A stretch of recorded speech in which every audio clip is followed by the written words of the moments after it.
ഓർക്കണം, വീട് ദൈവാലയം പോലെ പരിപാവനമാണ്. അതിനെ മദ്യശാലയാക്കരുത്. ദൈവമക്കളെ, നിങ്ങളുടെ വീട്ടിൽ കർത്താവിനൊരു അല്പം സ്ഥലമുണ്ടോ? എല്ലാവർക്കും സ്വന്തമായി മുറികളില്ലേ? അതിനകത്ത് ഒരുപാട് സൗകര്യങ്ങളില്ലേ? നിങ്ങൾ മക്കൾക്ക് എന്ത് മാതൃക കൊടുക്കുന്നു? വീട്ടിൽ എവിടെ നിന്നാണ് അവർ ദൈവത്തെ വിളിക്കേണ്ടത്?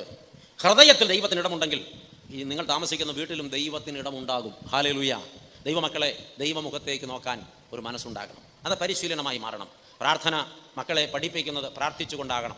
മാതാപിതാക്കളോട് പെരുമാറുന്നതിലും മാതൃകാപരമായി വർത്തിക്കണം. അവർക്ക് പ്രായമുള്ളപ്പോൾ അവരെ ബഹുമാനിച്ച്, അവരെ ആദരിച്ച്, ഒരു കുട്ടിയെ നോക്കുന്നത് പോലെ ഉത്തരവാദിത്വത്തോടെ പ്രായമുള്ള മാതാപിതാക്കളെ ശുശ്രൂഷിക്കണം, സംരക്ഷിക്കണം, കരുതണം.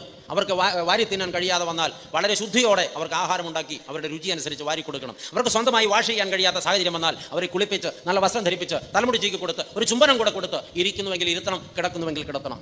ഇത് കൊച്ചുമക്കൾ കണ്ടുപഠിച്ചാൽ അവർ പഠിക്കും, എൻ്റെ പേരൻസിന് പ്രായമാകുമ്പോൾ ഞാൻ ഇതാണ്